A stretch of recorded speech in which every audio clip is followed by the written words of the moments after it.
Hello everyone, welcome back to This Week in Marvel Snap. How you doing? So today we're going to be going over the biggest news of the week and also some of the new releases for next week. Let's get started. First thing we want to talk about is the patch release. We finally got the long-awaited patch, hoping for some shakeups in the meta. Some of the biggest changes were Quinjet, Arrow, and Space Stone. Those three cards received the biggest nerfs. She-Hulk and Thanos got some small power adjustments, while RedSkull, of all cards, got a meaningful update which most players now regard as a buff. The series drop-down and token shop changes also became live, as well as the Steampunk variant rush is now active.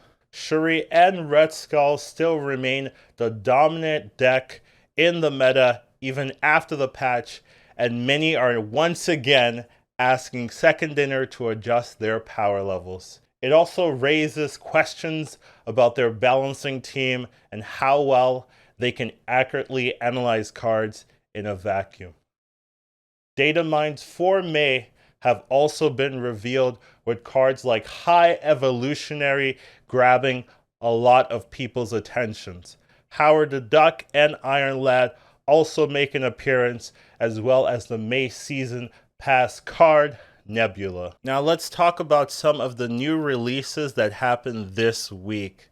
First off, we've got Negasonic Teenage Warhead, a 3 energy 4 power card that says after any card is played here, destroy this card and that card. So this has been used as a way to get around Cosmo against the Shuri decks, but a lot of times it's really hard to find a way to incorporate this and utilize this in a really elegant way. So even though I think this card is pretty good, I'm not going to recommend you spend the 6,000 tokens on it at this moment. Next release, we have the featured location Astoroid M.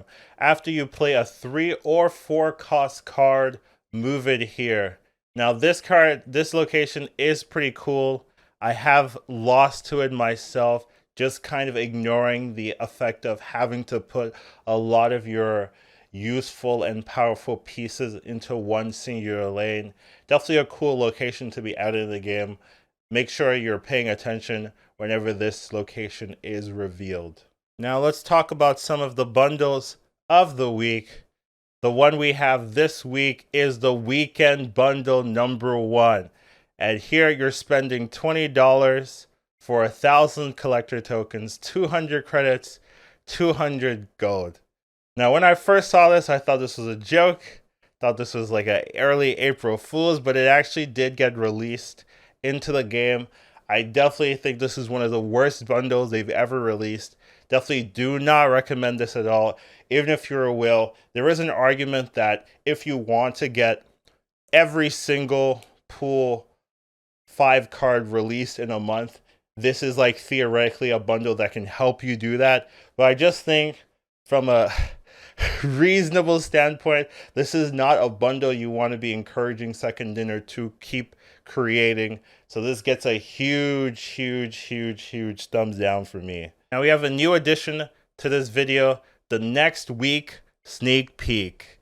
A lot of people wanted to know what are the upcoming changes happening to the game. I won't know everything, but I can tell you some of the locations and new units coming to Snap. First thing we want to talk about is Kitty Pryde. It's going to be released next week. She's a 1 energy 0 power card with the ability you can return this to your hand to gain +2 power. She looks to be a strong early addition to the game with lots of different build paths. When talking about locations, the one coming up next week is Krakoa. So this one has the ability on turn 5, it takes over and plays both cards hands from. Ego for a turn, I'm not really the biggest fan of that, but I wonder what type of decks people will be creating into this featured location. Now on the topic of bundles coming out next week, we actually have a lot of bundles to discuss, with the end of March having a daily new bundle till the end of the month. They all cost money though, so you're not going to be able to purchase any of them from Gold. So be very careful whether these are the rewards you want to be getting.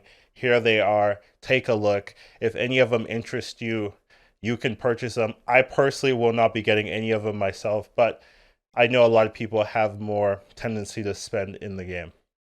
There's also an April Fool's bundle.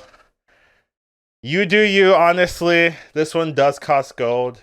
If you want that title, you gotta rock. You just think it's neat, feel free. Definitely not my cup of tea.